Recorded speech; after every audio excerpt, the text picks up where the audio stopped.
할렐루야.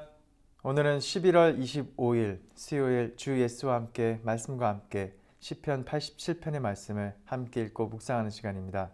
오늘 말씀을 통해 우리 삶 가운데 더욱 감사가 넘치는 오늘 하루가 될 수 있기를 축복합니다. 함께 읽겠습니다. 그의 터전이 성산에 있으며 여호와께서 야곱의 모든 거처보다 시온의 문들을 사랑하시는도다. 하나님의 성이여 너를 가리켜 영광스럽다 말하는도다. 셀라. 나는 라합과 바벨론이 나를 아는 자 중에 있다 말하리라. 보라, 블레셋과 두로와 구스여 이것들도 거기서 났다 하리로다. 시온에 대하여 말하기를 이 사람 저 사람이 거기서 났다고 말하리니 지존자가 친히 시온을 세우리라 하는도다. 여호와께서 민족들을 등록하실 때에는 그 수를 세시며 이 사람이 거기서 났다 하시리로다. 셀라. 노래하는 자와 뛰어노는 자들이 말하기를 나의 모든 근원이 내게 있다 하리로다. 아멘. 하나님의 말씀입니다. 하나님의 말씀에 감사합니다. 오늘 이 시편 87편의 말씀은 고라 자손의 시로서 우리가 추정한다면 바벨론 포로기에 기록된 것을 추정할 수가 있겠습니다. 그렇다면 이미 예루살렘은 멸망했고 그 성전은 파괴가 된 상태인데 어떻게 1절에서 시인은 그의 터전이 성산에 있다고 또 말하고 고백할 수 있었을까요? 즉 그의 터전, 즉 하나님의 본부가 거룩한 산인 시온, 곧 성산에 있다고 노래하고 있습니다. 물론 온 세계가 하나님의 터전이고 또 하나님의 영토에 속하지만 하나님은 특별히 다른 그 모든 곳보다도 이 시온성을 사랑하시기에 2절과 3절을 보시면 여호와께서 야곱의 모든 거처보다 시온의 문들을 사랑하시는도다. 또 하나님의 성이여 너를 가리켜 영광스럽다 말하는도다. 셀라. 이렇게 2절과 3절에서 말하고 있는 것을 볼 수가 있겠습니다. 그 성은, 이 시온성은 영광스러운 하나님의 성으로 불리고 있습니다. 인간적인 눈으로 봤을 때 이 예루살렘 성은 바벨론과 또 애굽의 그 성들에 비해 규모도 작았고 또 화려하지도 않았지만 그리고 또한 이미 파괴가 된 상태였고 폐허가 된 상태였지만 그럼에도 불구하고 시인은 이 예루살렘 성의 성전은 하나님의 터전으로서 하나님이 계시고 또 하나님이 사랑하신다고 노래하고 있습니다. 시온은 이 다윗 왕 이후로 이스라엘 역사의 중심지가 되었습니다. 처음에는 이 다윗 왕국의 도성으로서 어떤 정치적인 그 중심지였지만 하나님의 성전이 세워진 이후에는 영적인 측면에서 훨씬 더 중요한 그 의미를 지니게 된 것입니다. 성전은 곧 하나님을 만나는 곳이고 또 지성소가 있기 때문이죠. 이스라엘 백성에게 이 시온성은 하나님이 거하시는 곳이고 또 하나님의 은총이 흘러넘치고 또 그것으로부터 나오는 그 중심지입니다. 그래서 이렇게 시온성은 이후에 요한계시록에서도 나오듯이 교회의 상징이 되었습니다. 물론 하나님은 이 시온성 곧 교회 안에만 계신 것은 아닙니다. 하나님은 이 세상의 모든 것을 통치하시고 각 나라와 각 지역에서 하나님은 역사하시고 활동하시며 정치, 경제, 사회, 문화 등 모든 그 영역의 주인이 되신 줄 믿습니다. 하지만 그 중에서도 하나님께서는 교회를 특별히 사랑하시고 또 교회를 영광스럽게 하셔서 온 세상을 다스리시고 하나님의 본부 기지로 삼고 계십니다.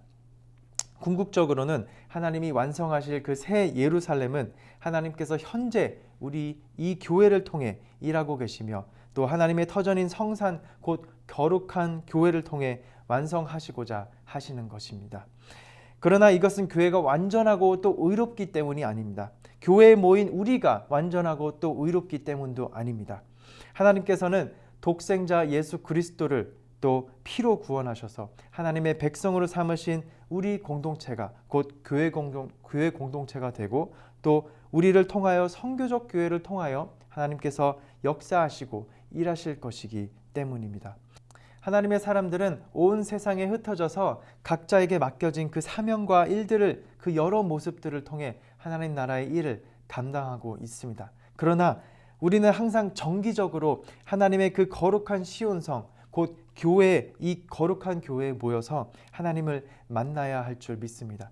예배를 통해 또 친교와 교제의 그 모임들을 통해 또 기도 모임과 중보기도와 또 성경 공부를 통해 우리는 거룩한 성산을 향해 언제나 모여야 될 줄 믿습니다. 그것이 우리의 신앙과 또 우리의 생명의 원천이 되기 때문입니다.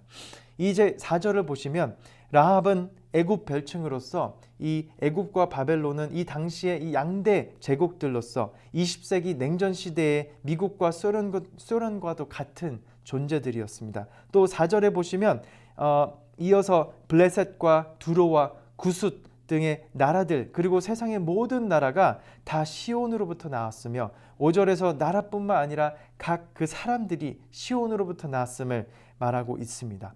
그리고 이어지는 6절에서 하나님은 민족들을 등록하실 때 그들이 시온에서 났다고 하실 것임을 시인은 말하고 있습니다. 하나님께서 은혜로 선택하셔서 우리 모두들을 구원하신 그 백성의 이름을 생명책에 기록하고 계시는 그 하나님의 모습을 우리는 떠올릴 수가 있습니다. 그런데 이 지금까지의 이 표현들은 이스라엘 백성만이 아니라 이스라엘 백성만이 하나님의 백성만이 아니라 온 세상의 모든 사람들이 하나님의 백성으로 아우러지고 있음을 볼 수가 있습니다. 여호와께서는 그들 모두를 하나님의 백성 가운데 하나로 기록하고 계시는 것입니다.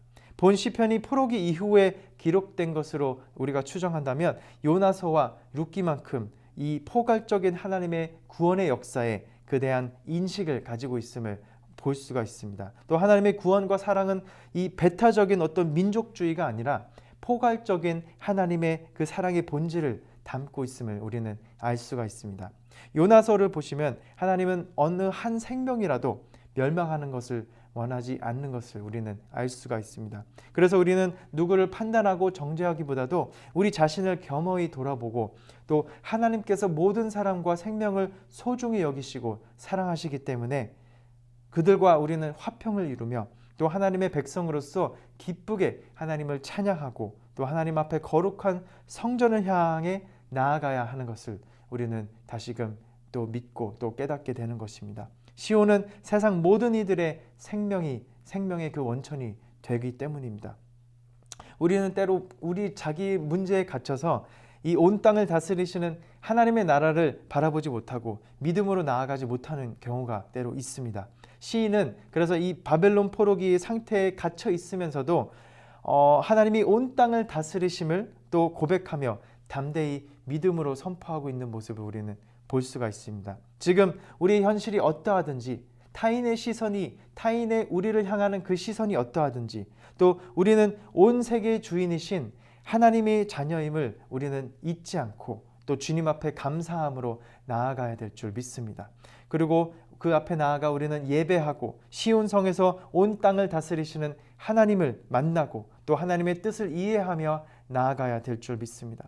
마지막으로 7절에서 고백하고 있듯이 우리의 모든 근원이 하나님의 시온인 하나님의 터전인 이 시온성 곧 거룩한 교회에 있음을 우리가 큰 기쁨으로 외치며 찬양하며 또 하나님의 은혜로 구원받았고 또 거듭난 자로 이 새 예루살렘인 교회에서 또 믿음으로 살아가고 있음을 우리는 기쁨으로 나아갈 수 있기를 원합니다. 또한 그 완성될 그 새 예루살렘을 갈망하며 그 새 예루살렘을 향하여 나아갈 때 우리는 더욱 하나님의 백성으로서 이 세상을 믿음으로 승리하며 나아갈 수 있기를 소망합니다. 또 그렇게 되기를 믿습니다. 사랑하는 성도 여러분, 땡스기빙의 이 한 주를 이 감사의 계절을 우리가 살아갈 때 더욱 믿음 안에 감사가 넘치는 그 계절이 되기를 주님의 이름으로 축복하고 또 축원합니다. 우리의 근원이 하나님의 영광이 넘치는 이 교회에 있음을 우리는 잊지 않고 우리가 더욱 서로 사랑하고 서로 섬기며 또 모이기를 힘쓰는 우리 모두가 될 수 있기를 기쁨으로 또 믿음 생활을 함께 나갈 수 있기를 함께 축복하고 또 주님의 이름으로 축원합니다. 기도하시겠습니다. 고맙고 감사하신 하나님 아버지 감사합니다. 오늘 말씀을 이 귀한 말씀을 통해 우리의 근원이요 터전이 여호와 하나님께 있고 또 하나님께서 사랑하시는 이 우리 교회에 있음을 다시금 깨달으며 믿음으로 성산을 향해 나아가듯이 우리도 교회를 더욱 사랑하고 또 섬기게 해주시옵소서. 추수감사의 계절에 넘치는 감사와 기쁨으로 서로를 사랑하고 섬기며 나아가는 우리 모두가 될 수 있기를 간절히 기도하고 소망합니다. 오늘 하루도 생명의 말씀으로 우리를 인도해 주시옵고 감사드립니다. 이 모든 말씀 예수님의 이름으로 기도드리옵나이다. 아멘. 계속해서 말씀 묵상하시며 기도 제목과 함께 기도하시겠습니다.